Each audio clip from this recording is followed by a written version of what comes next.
Johnny Dollar. Bert Helfer. Johnny, Merry Christmas to you. Well, hi, Bert. Same to you. Thanks. Only what are you doing in your office on a Friday afternoon so close to the big holiday instead of out shopping? Well, I'll tell you, Johnny. Now, listen, Bert. I'm overworked, I'm tired, and I'm not taking on any investigations till after Christmas. Okay, by me. Hey, Bert, you sound terrible. What's the matter? You got a cold? Oh, horrible one. I've had it for a week. Well, why are you still there in your office at this hour instead of home in bed? Well, I'm just cleaning up before I take a couple of weeks off. Johnny, can you come on over? Now? Now. No. Any new assignment's going to have to wait till after the holidays. Well, sure. I mean, I would kind of like to have a few days free myself, so wait till after Christmas, will you? Well, sure, I'll be glad to, but who said anything about an assignment? Well, isn't that why you called? Not a bit of it, so come on over. You're not kidding me now, are you, Bert? I just thought you'd like to pick up the dough for that San Francisco job you did for us a couple of weeks ago. Oh. Don't tell me you're so rich you've forgotten about it. Well? I'll see you there in your office in a few minutes. Right. Only, Bert. Yeah? You're sure now that's all you really want me for? That's all, Johnny. Now, you won't try to finagle me into something, some job you just happen to think of after I get over there. Honor bright. Okay, Bert. I'm on my way.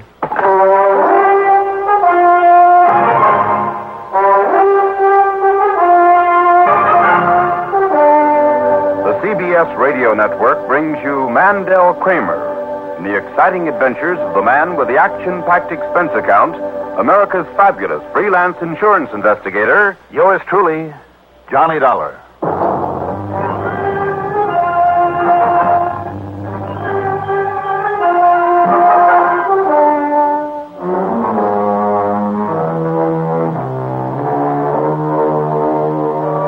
Expense account submitted by Special Investigator Johnny Dollar to Trinity Mutual Insurance Company, Hartford, Connecticut.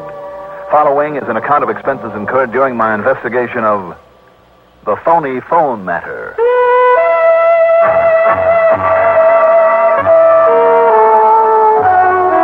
Expense account item 1. After checking out with my call service, $1.20 for a cab over to Bert Helfer's office high in the tower of the Manley Building, overlooking most of the city. Lo and behold, there wasn't a soul in the place except Bert himself. Most of the lights were off. The rows and rows of typewriters and calculating machines were covered and quiet. The filing cabinets neatly cleared and closed. Even the telephone switchboard off in one corner was untended, although I noticed one patch cord plugged in, the tiny light above it burning. It was Bert's line in use. Yeah. I'll take care of it just as soon as I get back here in the office again. Yeah, that'll be on Tuesday, January 2nd. Good. Thank you, and a Merry Christmas to you, too. All right, Johnny, sit down. Well, I'll say this for you, Bert. You are certainly the loyal company servant. Well, I just want to be absolutely sure everything's taken care of so they won't be calling me down there in Miami Beach to lay down my water skis and come back here before my vacation's over. Oh, I can't say I blame you. And here you are, baby. Here is the money for that San Francisco job. You want to count it? How come in cash? Don't you still have some Christmas shopping to do? Don't we all? Mm-hmm. And the banks will be closed by the time you get out of here, so... Well, I just tore up the check and pulled this out of petty cash. Well, good for you. And hooray for petty cash. I must say, though, there's nothing petty about the way you can run up an expense account. Oh, Bert. Only trouble is, with all this dough in hand, I'll probably go out and spend a lot more than I ought to. Oh, sure, on all that flock of gals you keep on the string. Jealous, Mr. Married Man? Sure I am. Only I'm not really. Don't you kid yourself, baby. One of these days you'll put on the halter, too. Fat chance. Now, here, if you'll just sign this receipt. Mm-hmm. There you are. Good. Oh, and here. Mm-hmm. I almost forgot. While you were on your way over, your telephone answering service called with this message. Oh? Yeah. Call Exmont 35770 immediately, urgent. Who is Exmont 35770? You don't know? No. Well, I'm afraid I do. Who? It's the home of a character by the name of Harvey L. Hallett. Harvey L. Oh, wait a minute. Any relation to the people who took over that little plant that I passed on the way over here? Hallett Industries? He is Hallett Industries. Oh? Yeah. Look. You can see the place out of this window. You see it over there? So? You know, I hate to admit it.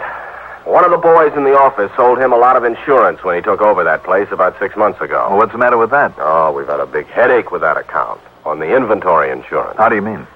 Well, apparently they make a lot of electronic stuff over there, and a lot of it's kind of secret, I guess, kept under lock and key. Mm-hmm. And a lot of it's been reported stolen. Half a dozen burglaries in the last 6 months, according to Mr. Harvey L. Hallett. And we've had to pay off through the nose. Why do you say according to Mr. Hallett that way? Because I wouldn't trust that character as far as you can throw this building. In other words, if I could, I'd just cancel out his policy, I think a lot of those losses he reported were phonies. If I'd had any sense, I would have called you in on them. Well, so long, Bertie. As a matter of fact, I wish you would look into it for us after I get back. After? Okay, but not now. All right, that's all right by me. I wonder why he's called me. Well, I'm afraid it was my fault. Why? How do you mean? Well, I'd kind of let your name slip out somewhere along the line, and yesterday Hallett called me, said he'd been thinking it over, asked me for your number, and, well, I gave it to him. Mm-hmm. I'm sorry, Johnny, I shouldn't have, especially since I want you to investigate him. So as for calling him back, if you don't want to, don't. If what you say about him is true, though, maybe I will. After the holidays. No. Right now. Oh, why? Bert, it's an old trick. And a corny one, but a lot of people still think it's pretty clever. Trick? The cover-up. A man kills somebody or he blows his safe or he tries an embezzlement, whatever. He's the one who calls in the cops. Or even tells them that he thinks it might happen. So that nobody will suspect him. Of course. I never thought of that. So, if what you say is true, if he is the kind of guy you seem to think he is, if he's back of his own burglaries on which he has collected a lot of nice insurance money... Oh, I'd bet on it. And if he's planning another such caper... Sure he is. Johnny, I think you've got something there. On the other hand, though, Bert, if he's clean, if he really does want to help... Oh, that I doubt. Let me have the phone. Look, why don't you wait till after the holidays? Nope. Okay, it's on your own head then. This is home telephone number, did you say? Yeah, the factory is a Weatherby number. Weatherby something.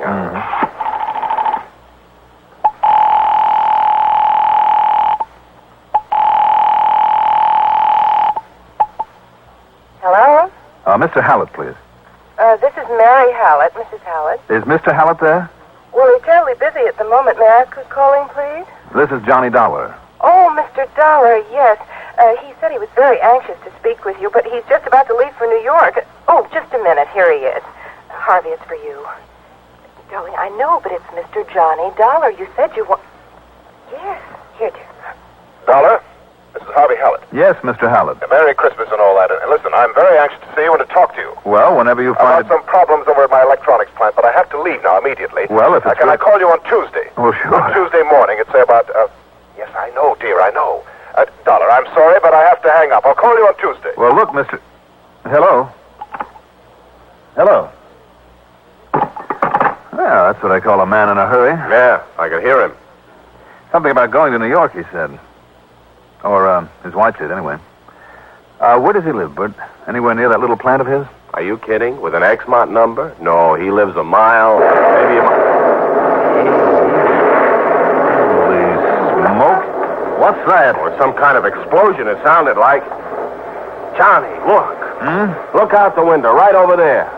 Whew. Holy smoke is right. I see. That's going to be one big fire. Yeah. Don't you recognize that building, Johnny? Oh, you're right, Bert. Hallett Industries.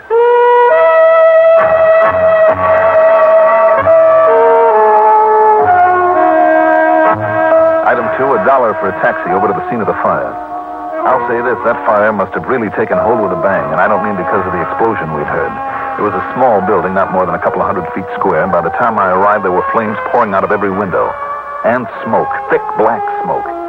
The fire department was already hard at work, and by the time I'd singled out Police Lieutenant Billy Harmon to get his opinion of it, things were fairly well under control. Hey, Lieutenant, what brings you here? Only one thing, Mr. Harvey L. Hallett. What do you mean by that, Lieutenant? I'm the patsy got assigned to those burglaries that he had. You know something? No, tell me. I got just exactly nowhere on him. And you know something else? Yeah? Now, I can't prove this. Can't prove a thing for that matter, simply because, well, I can't, that's all. But I also can't get over the feeling the reason I couldn't get anywhere was because our friend Mr. Hallett didn't want me to. Didn't want you to. You mean no cooperation? Just the opposite. Too much cooperation. Oh? So much, I couldn't make a move without finding him underfoot. making like he was doing everything he could to help. I see. But actually, all he was doing was getting in the way. He'd suggest so many possibilities and demand I follow him up. I didn't have time or opportunity to follow up those I'd thought of. Not properly, that is. Smoke. Good. The old misdirection bit, if you know what I mean, Johnny.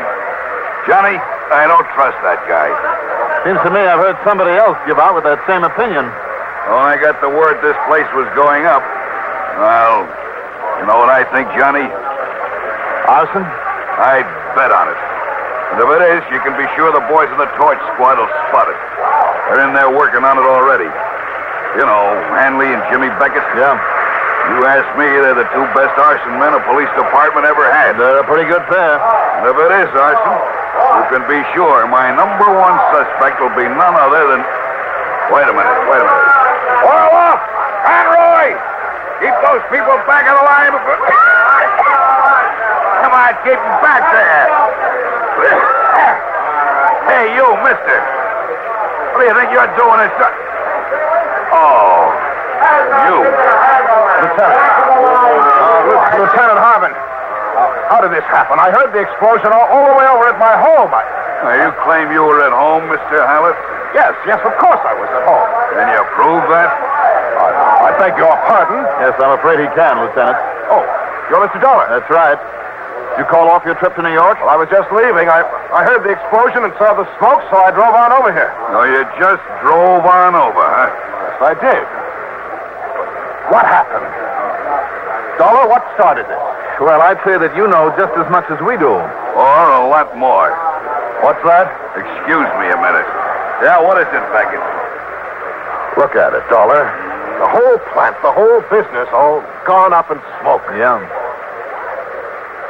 Pretty well insured, though, isn't it? Huh? You think that money can make up for all the time and work and worry that went into it? All gone up in smoke. Mr. Dollar. Yeah. The color of that smoke. That was the first thing I noticed, Mr. Hallett. The smell. The odor. Yes, I know. The storeroom. It's full of solvents. Highly volatile solvents. You think that caused the explosion? It must have. But how? The storage arrangement was approved by this very fire department. It was like a vault. There was no way that any heat could get into it. Well, you think then that maybe somebody did, But how? It was always locked. Wasn't there supposed to be a watchman on duty? Of course. Oh, Ben Matthews. Dollar, if he was anywhere near that explosion when it occurred. Oh, no. In other words, if it was arson by somebody the watchman may have seen. I said if. And if that watchman did see anybody around. Arson, all right, Dollar. Boys are sure of it. They are, Lieutenant? I can't believe it. As for Ben Matthews, the watchman, well, I don't think there's much question but that he did see who did it. And that he knew him. No? Then you mean Ben is still alive? That door had a dead latch on it. Took a key to open it inside as well as outside. I know. And old Ben had orders not to admit wait anyone. and listen, Mr. Hallett. I'm sorry. Go ahead, Lieutenant. Ben's key is still in the inside of that lock. So he let somebody in. Now that means somebody that he must have recognized. Why do you say that? I knew old Ben. I know he had orders not to let anybody in. Not anybody. Isn't that true, Mr. Hallett? Yes, of course it is. So I know he wouldn't. But of course, if his boss told him to open up... Now, just a minute, Lieutenant. If you're implying what I think you are... Yeah? Well, if the shoe fits. Don't worry, Mr. Hallett. You'll never be able to testify. Thanks to that bullet in his head. Good Lord. Breaks your heart, doesn't it? Yes, it does. You know something? Now, just a minute. Just 1 minute. Stop acting like a couple of angry kids. Lieutenant. Yeah, well, You say it was arson. with a murder on top of it. And Mr. All right. Now, what kind of a device was used? Device? What do you mean, What Doc? kind of a timer to set it off? Nothing. No device. Only a paraffin wick. Threw a bottle or tank of some kind of that solvent in there. How long a wick? Only a couple of feet. And that means that somebody was in there only seconds before it went off. And that's somebody, Mr. Hallett. I tell you, I was at home on the other side of town. That's right, he was, Mr. Hallett. What did you say, Dollar? He was at home, Lieutenant. I know, because I called him on the telephone only seconds before this thing started.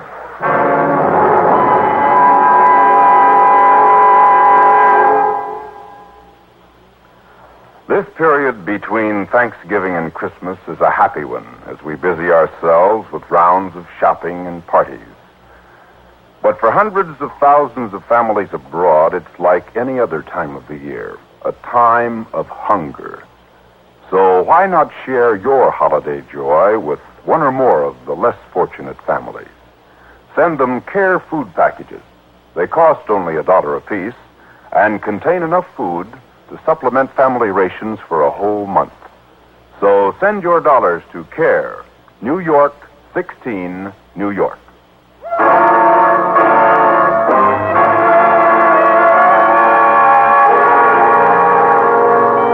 Item 3, 10 cents for a phone call to Mr. Jonathan Buckley at his home. Luck was with me. The Hallett Industries account was in Mr. Buckley's bank.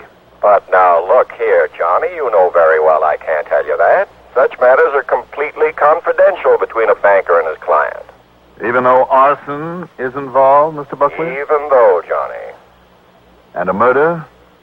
Murder? That's right. Well?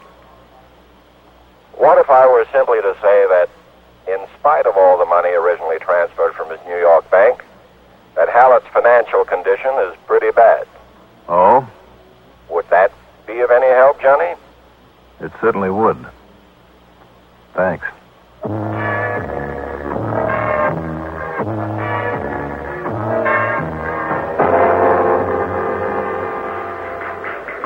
Another thing, Dollar. Yes, Lieutenant.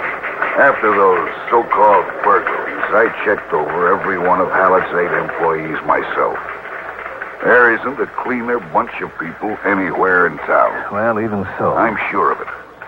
What's more, I've known every one of them personally for years. Even went to school with a couple of them. You see what I'm getting at? Hallett. Hallett is the only one we don't really know about. Where'd he come from, Lieutenant? Who knows? You think he'd tell us? The truth, that is? Oh, wait a minute. Mr. Buckley, the banker. What's he got to do with it? Funds transferred, he said, from...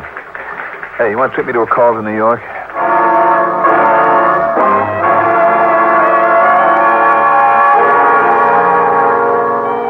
The phone call was to an old friend of mine, Lieutenant Randy Singer, Detective Division, 18th Precinct, New York Police Department. One of the best of his kind I've ever known. Okay, Johnny, let's have it. What sort of a jam do you expect me to get you out of this time? And what you doing down here in New York? I'm not. I'm up here in Hartford. Now, listen. Oh, I get it. You need an excuse to pad out that fancy expense account of yours, huh? To impress somebody. So Randy. you're running up a phone bill. Randy. Oh, go ahead, Johnny. Talk it up. I'll make like I'm listening. Everybody will be happy. How are you, anyhow? Randy, will you listen to me? Yeah? Does the name Harvey L. Hallett mean anything to you? Harrison Peterson. What? You heard me. Oh, come on, make sense, will you? You think we don't keep track of the crooks we've had to deal with even after they've been chased out of our fair city? Of course we do.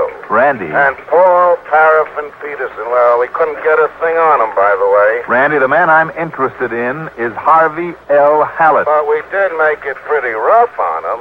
We dubbed him Paraffin Pete because of his one and only method of starting a fire.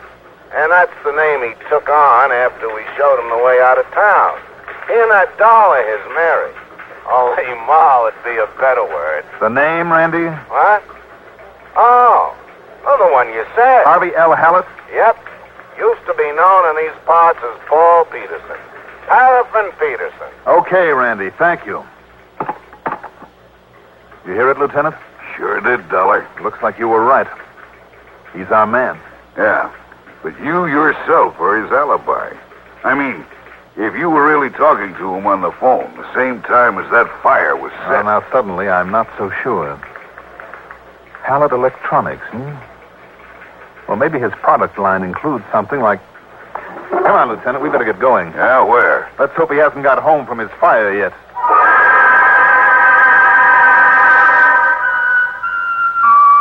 When we got there, Hallett was just walking into his front door, which means he didn't have time to put away the device that his wife, Mary, had been careless enough to leave sitting on a table not more than 2 feet away from the telephone. Now, just a minute, Mr. Dollar. What... Yes, Hallett? You mind telling me why you two have bulled your way in here this way? Lieutenant, will you please stop fooling around with our tape recorder until I find out what this is all about? If it's the music you want, I'll put on the radio. There's nothing on that tape but a lot of noise from a party we had. Dollar, I asked you a question. Are you ready, Lieutenant? All set. All right, I'll turn it on. Oh, just a minute. Hold it, Hallett. You pull that electric plug, and I just might pull this trigger. This is ridiculous. Well, we'll see. There's nothing on that tape, I tell you. There's nothing on it. Harvey Hallett. Merry Christmas and all that, and listen now. I'm very anxious to see you and talk to you about some problems over at my electronics plant. But I have to leave now immediately. Well, I must... Can I call you on Tuesday? On Tuesday morning, to say about, Yes, I know, dear, I know. Dollar, I'm sorry, but I have to hang up. I'll call you on Tuesday. So, Johnny? That's right, Lieutenant. Pre-recorded here before he left to set the fire. So when I called in answer to his urgent message, all his wife had to do was hold the phone over next to this tape machine. No wonder I couldn't get a word in edgewise. Then, as soon as I hung up, she called him at the plant to go ahead. Any comment, Mr. Hallett?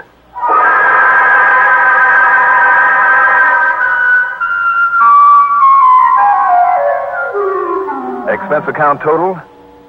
Forget it. I'd rather take this time to wish you, all of you, wherever you are, a very Merry Christmas. And that's from the heart. Yours truly, Johnny Dollar.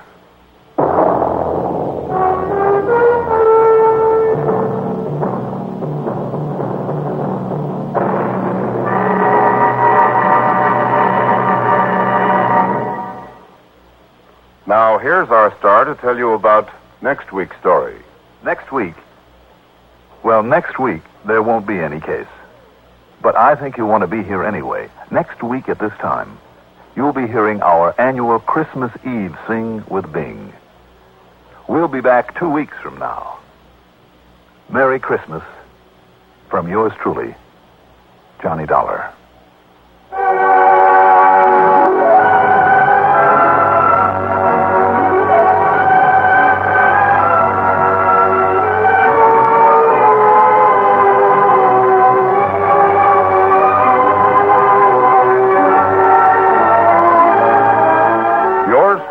Johnny Dollar is written by Jack Johnstone, produced and directed by Bruno Zerato Jr., music supervision by Ethel Huber. Johnny Dollar is played by Mandel Kramer. Also featured in our cast were Jackson Beck as Lieutenant Billy Harmon, Michael Caine as Harvey Hallett, William Redfield as Bert Helfer, Terry Keene as Mrs. Hallett, Eugene Francis as Lieutenant Randy Singer, and David Kern as Jonathan Buckley. Remember, no story next week, but yours truly, Johnny Dollar, returns 2 weeks from now with his next exciting story. At this time next week, by all means, plan to join Bing Crosby, Kathy Crosby, Edgar Bergen, Charlie McCarthy, Mortimer Snurd, the Norman Luboff Choir, and Paul Weston's Orchestra for the 7th annual Christmas Eve Sing with Bing. This is Pat Cannell speaking.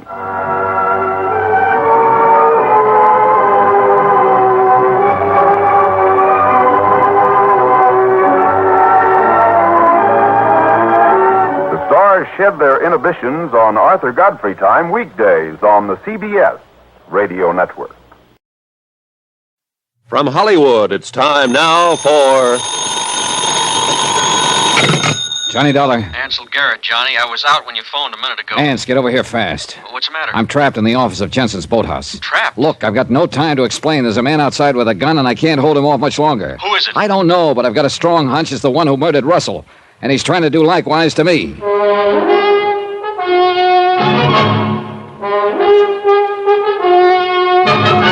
Tonight and every weekday night, Bob Bailey in the transcribed adventures of the man with the action-packed expense account, America's fabulous freelance insurance investigator. Yours truly, Johnny Dollar.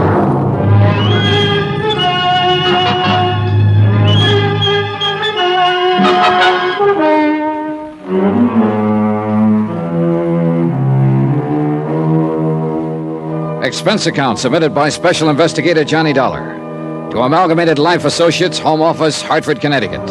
Assignment, the Crystal Lake matter. Expense account continued. Item 7, 2 cents. Just about what I figured my life was worth at the moment. The tiny office I was in had no windows and no outside door. A real trap. And outside in the darkened boathouse, somebody with a gun was stalking me. Probably the killer I'd been looking for. But now he was looking for me. I stacked what furniture there was against the door. He started throwing his weight against it, and it couldn't last very long. There was nothing I could do but wait. Hold it!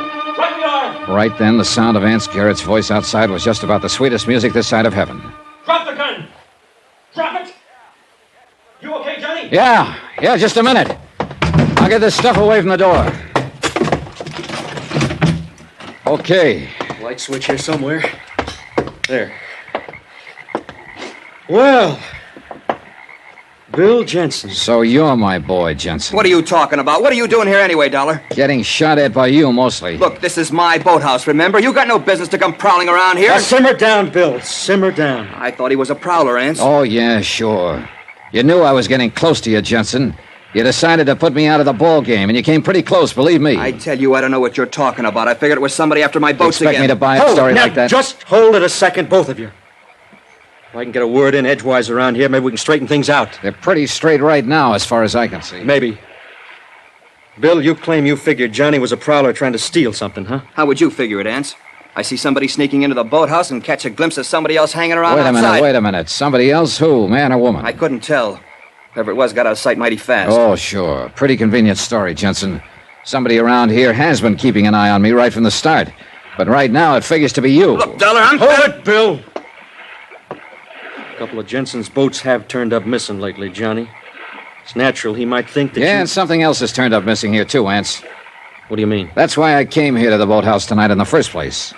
When I was here this afternoon, I noticed that the padlocks on his boats were missing. One of them was missing. They looked an awful lot like the one that Russell's killer put on the cabin door when he planted the body there. A lock's a lock, Johnny. Yeah, but one of Jensen's is missing. Don't forget that. Oh? Here, come here. Take a look. Right there.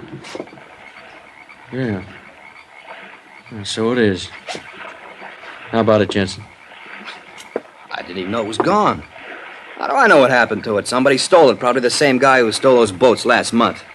Look, if you're trying to involve me in Russell's murder, you're wasting your time. I didn't even know the guy, and you got nothing to tie me into it. No? Then you better listen to a few facts, Jensen. Edward Russell took off from his home in Denver and came up here to Crystal Lake looking for a guy named Bill, which just happens to be your name. A half a dozen other Bills in town, too, Dollar. Now, what does that prove? Russell's body was found in Bixby's vacant cabin when Bixby brought a prospect up to show him the place. Bixby's lock had been taken off the door and a new one put on. Your padlock, Jensen. I already told you somebody must have stolen it from Then me. I come around to your boathouse here to check on the locks, and you start throwing shots at me. You figure it out. You haven't got a case against me, and you know it, Dollar. Just the same, Jensen, you better come down to my office with us. I got a few more questions I want to ask you. And I'd like to check your gun against the slug that killed Russell. Go ahead. Check it. Sure, I'll come down with you, Ance. I want to get this straightened out, too. But let me tell you something, Dollar. Next time you come around my boathouse without a search warrant, I won't miss. We questioned Jensen for an hour, but he didn't change his story. He kept denying any connection with the murdered man, Edward Russell, or his wife, Leona. Afterward, Ance and I went into his office.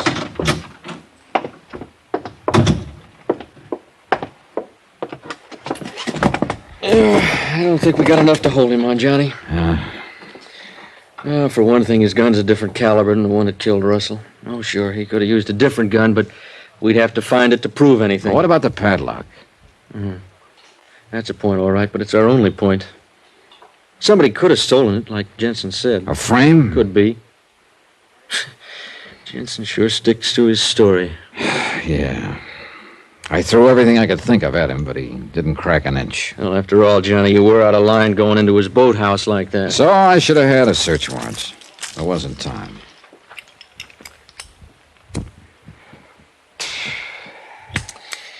You know, you got quite a knack for stirring up trouble.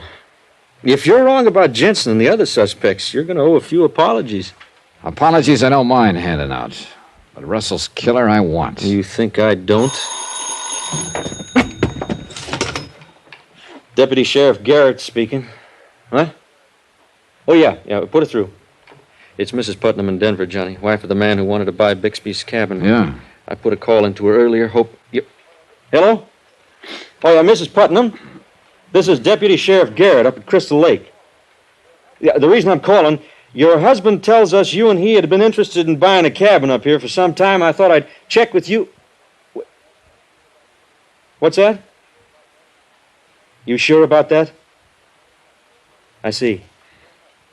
Yeah, well, thanks very much, Mrs. Putnam. Well, I guess your hunches are still clicking, Johnny. She didn't know anything about it, huh? Not a thing. Didn't even know her husband was up here.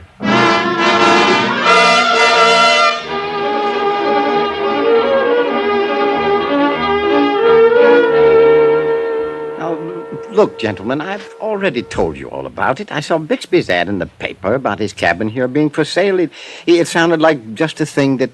That you and your wife had in mind, Mr. Putnam? Yes, exactly. So You can hold it right there, Putnam. You lied to us. I most certainly did not. Your wife doesn't seem to know anything about it. Oh, my wife? Good Lord. Is she up here? No, I talked to her on the phone. You didn't tell her about my wanting to buy the cabin? Yeah, Putnam, I did. You lied, Putnam. And there could be a pretty good reason for it. Look, You knew Bixby's cabin was empty. You could have planted Russell's body there and then pretended to want to buy the place so Bixby would open it up and the body'd be discovered. It'd make a pretty good cover for you. Oh, gentlemen, please. I'm in enough trouble as it is right now without you piling more on. I had nothing to do with Russell's murder. I didn't even know the man. What do you mean about being in trouble, then? Oh, with my wife. Look, it's probably hard for the two of you to understand. You don't know my wife. Don't know your wife? What about? I did lie about her wanting the cabin. She didn't know anything about it. We know that. I just wanted a place to get away from her once in a while.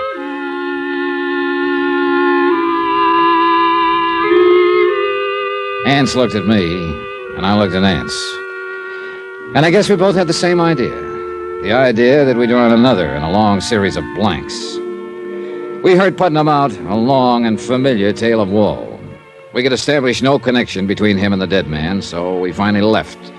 We left him in the middle of a long sentence about what his wife said to him every time he got home from the office late. Ance and I went outside.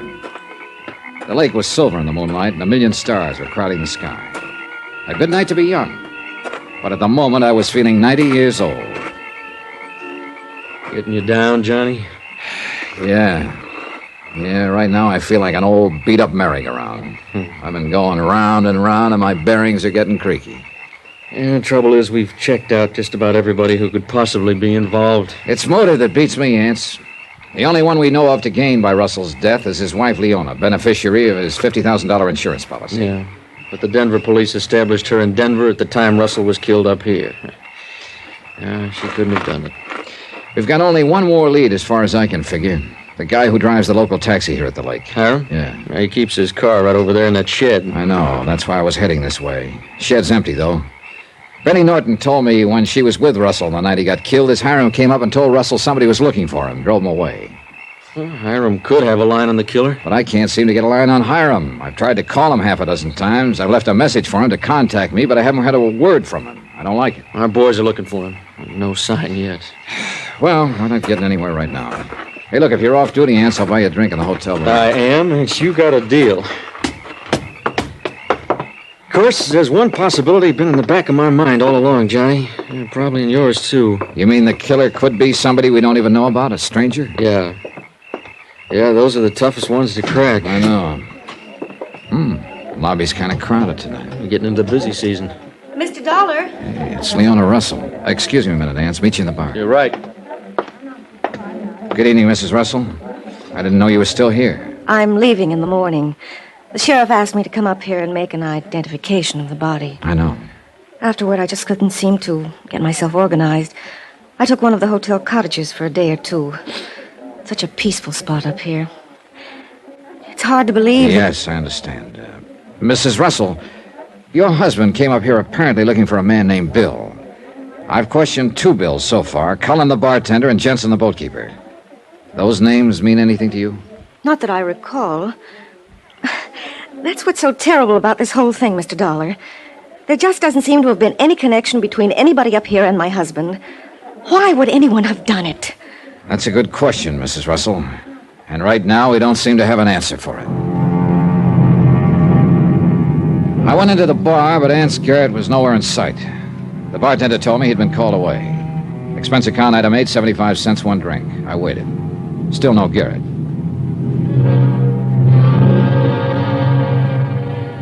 After a while, I went on in back of the hotel to check on Hiram's taxi cab. Nothing. The message I'd left him was still there. I went back into the bar, but Ance didn't show up. Finally, I went up to my room.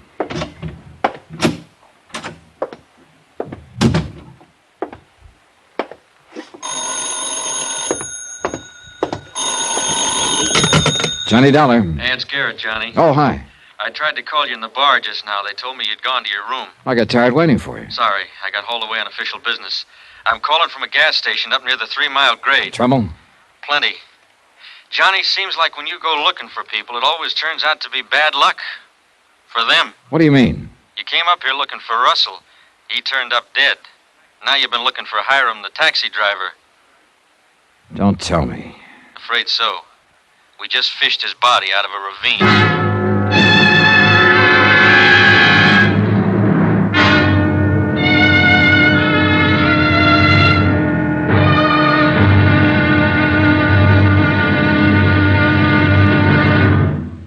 Now, here's our star to tell you about the final episode of this week's story. Tomorrow, the wind-up, the payoff. A payoff with illegal tender. Hot lead. Join us, won't you? Yours truly, Johnny Dollar.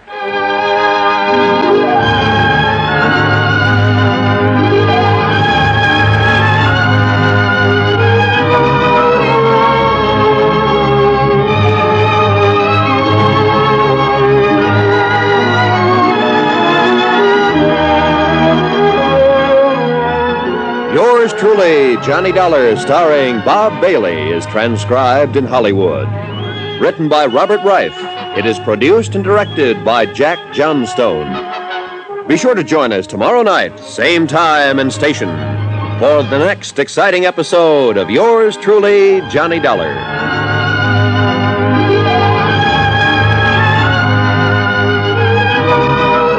This is Roy Rowan speaking.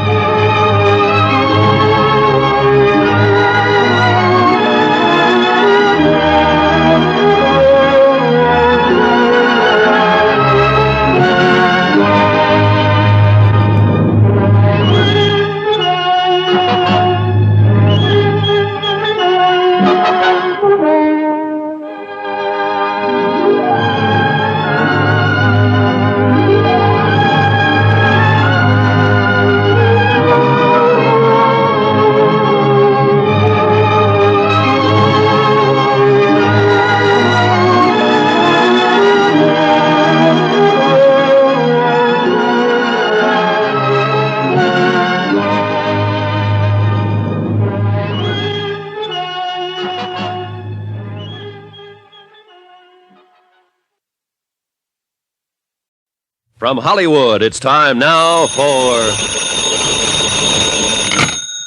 Johnny Dollar. This is Charlie Burton, Mr. Dollar. Oh, yes. Was hoping you'd come out of seclusion. Seclusion?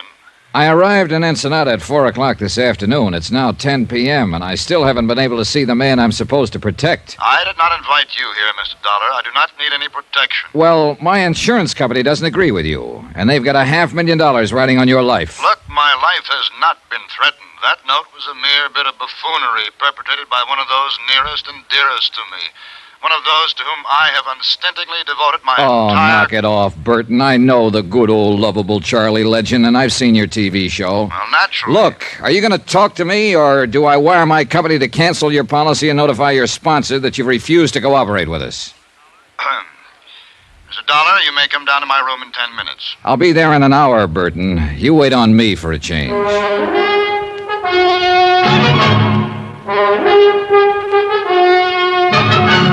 Tonight and every weekday night, Bob Bailey in the transcribed adventures of the man with the action-packed expense account, America's fabulous freelance insurance investigator. Yours truly, Johnny Dollar.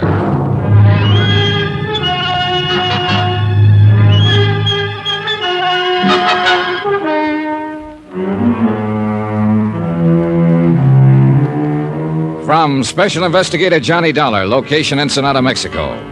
To the Home Office, Union States Casualty Company, Hartford, Connecticut. Assignment, The Laughing Matter. Expense account continued. Item 5, $1.40. Taxi from the hotel in the village to the Commandancia of Police on Frente Avenue. I wanted a rundown of one of the maids at the hotel, a girl named Velena Morales. I'd seen her on the hotel terrace shortly after dark near Charlie Burton's room. Seen her arguing with some man who'd managed to slip away from me in the darkness. Captain Peral said he'd check with me later and politely avoided asking what it was all about. If he had, I couldn't have told him. The Charlie Burton comedy show was on location at Ensenada, Mexico, and Frank Maltz, the producer, had frantically phoned Hartford and claimed Burton's life had been threatened. Burton thought it was a practical joke. Maltz didn't know. Neither did I. But I was there to find out.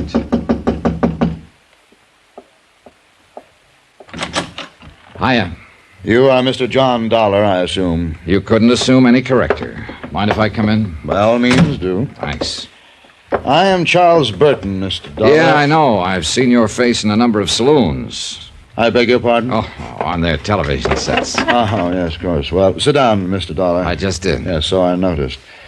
Well, I don't imagine you'll be here long enough for me to have something sent up from the... Oh, I'm sure I will. I'll have scotch on the rocks. Double. I see. Room service, please. This is Mr. Burton in Suite D. Please send up one scotch on the rocks. Double. Make it double. Oh, just a moment, please. By the way, Mr. Dollar, what is your room number? I can't seem to remember it at the moment. Why don't you just charge it to yours and then bill me for it later? If you think you're... Room service, cancel that order. Yes, I said cancel it. I will not tolerate this high-handed attitude from a hireling, sir. But not your hireling, Burton. Now, let's get a few things straight right now. From what I've heard about you up to now, I don't like you. And when I get to know you better, you like it or not. And I certainly do not. And there's nothing you can do about it. Oh. Try throwing your weight around with the insurance company and they'll cancel your policy. And if that happens, you'll have sponsor trouble right up to your neck. If you think you... I think you're not going to let it happen, Burton. You can't afford to. So cut out the kidding and let's get on with it. You know, I like you, Dollar. You're so uninhibited. I'm going to buy you that... Nope, sorry. Why not? I didn't want it in the first place. It was only a way to get your goat, break down that phony guard. But have one yourself, though. Now, drinking is not one of my vices. Oh, so that explains it. Explains what? It wasn't one of Hitler's vices, either. You're so delightfully insulting, you know. One can hardly take offense. Too bad. I'd hope for better results. Would you mind telling me just who exactly is responsible for this prejudiced opinion you have of me? Well, as I remember, it was fairly unanimous. As I know, you talked to Frank Maltz. Maltz, of course, is bitter because he hasn't been given complete control of my show. Or any control, the way I hear it. As long as it's the Charlie Burton show, Mr. Dollar, Charlie Burton intends to run it. Only the gods are immortal. Isn't that what the murder threat said? I'll get to that. Then there's Gloria Dale, my leading lady. Dear Gloria. I suppose she told you I've treated her very badly. Practically forced her to sign a contract that pays her several $1,000s a week. A hideous fate, actually. It could be. And Al Schreiber? Did he mention the fact that I took him out of a 40-a-week burlesque house and taught him the subtleties of high-class, big-time comedy? Things that I had spent a lifetime perfecting. Look, Burton, if you're trying to convince me of your fine, sterling character, forget it. It's irrelevant. I'm here because... You're here because of that note, and that's exactly what I'm getting at. You think it was written by one of those three people, don't you? Right. Well, I agree with you. But you also take the threat seriously. I don't. Why not? Because not one of them has any reason to kill me. Yes, I know how they talk. They're underpaid, overworked. The boss is a tyrant. They hate him, the same old patter. And that kind of talk never leads to murder, Mr. Dollar. Yeah, you've got a point there, I guess. That note was pushed under my door yesterday as a crude attempt at a joke, nothing else. Then Maltz lost his head and had you sent down here from Hartford. And the whole thing has become ridiculous. You may be right. Well... You sure you won't have that drink? No, thanks. Oh, by the way, there's a maid at the hotel here. I believe she works all the rooms along the terrace here. A small girl, very pretty, with short curly hair. Oh, yes, Velina. Oh, you've noticed her then? No, quite. I find her utterly charming. Would you happen to know whether she's married? I really didn't bother to ask. Does it matter? Not to me, but it might to her husband. You are determined, aren't you? There must be some reason why you're so scared. Scared? You do have a preposterous imagination. Good night, Mr. Dollar. It wasn't my imagination. Burton was scared, or worried, or upset. At any rate, something was bothering him. But at the moment, he was covering up for some reason, and there was nothing more I could do to push him. So I gave up for the time being and went back to my room. But I wasn't ready for sleep, and the terrace outside my windows lying empty in the moonlight seemed inviting. And even more so, the sound of breakers 100 yards beyond. I followed a winding path through the hotel gardens and came out into Sandy Cove. And there I found her, Gloria Dale, sitting on the sea-worn rocks by the water's edge, with a bottle beside her, getting quietly drunk. You've discovered my guilty secret, Mr. Dollar, and I've only got one glass. It's that or the bottle. I'll share the glass with you, if it's all right. Sure. There you are. Thanks. Here's to the moon, people. They seem real close tonight, don't they? Yeah, they'll be dancing out there on the water by midnight. I think you're as crazy as I am. Crazier. You're not even in the same league. I'm glad you came. I go sort of nuts on moonlit nights by myself. Hey, what happened to Al? Weren't you two together? I sent him off to bed. He gets a little wearing sometimes. He's real gone on you, isn't he? I guess so. And you? He's a good guy. I like him a lot. He's fine, But no click, huh? No click. Here's to better clicks. Hey, easy, kid. You're drinking it straight, you know. Help yourself. What are you trying to do to yourself, Gloria? Learn to forget. Forget the emptiness, the hollowness. There's nothing in me anymore. Except the hate, of course. There's plenty of hate. For Charlie Burton? For Charlie Burton. Do you hate him enough to kill him?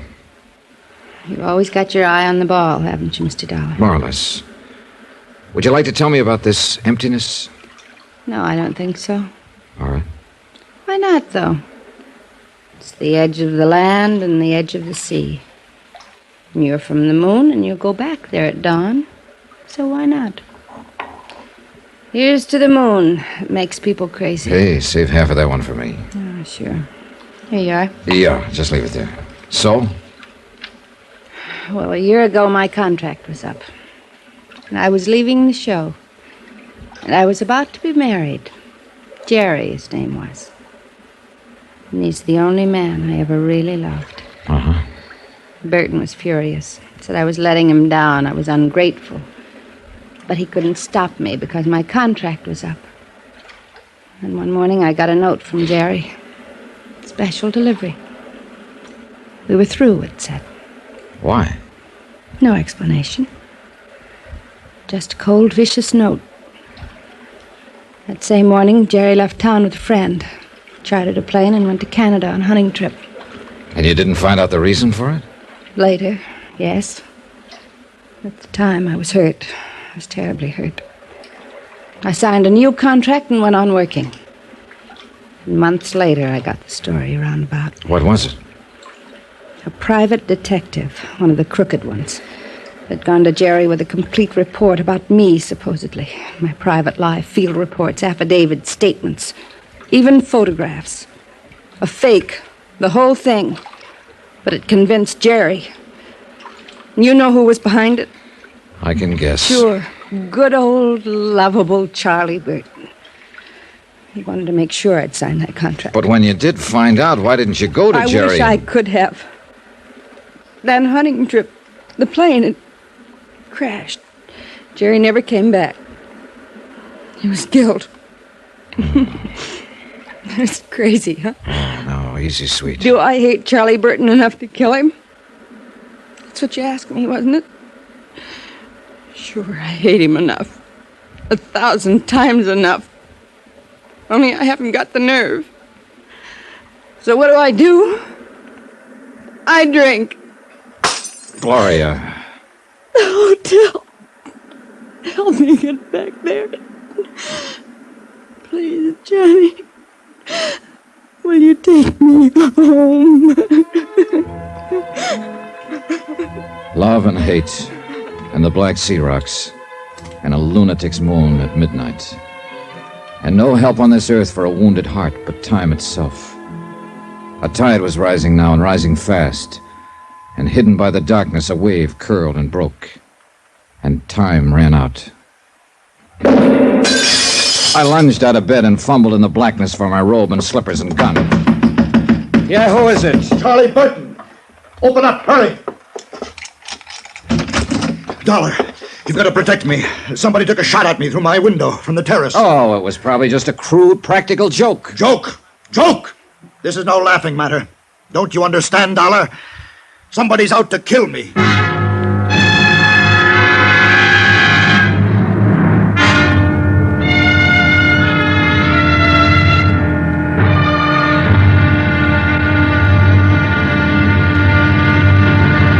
Now, here's our star to tell you about tomorrow's intriguing episode of this week's story. Tomorrow, a thickening web, clinging and sticky. But one of the flies pulls free by using a gun. Join us, won't you? Yours truly, Johnny Dollar. Yours truly, Johnny Dollar, starring Bob Bailey, is transcribed in Hollywood. Written by Les Crutchfield, it is produced and directed by Jack Johnstone. Be sure to join us tomorrow night, same time and station, for the next exciting episode of Yours truly, Johnny Dollar. Roy Rowan speaking.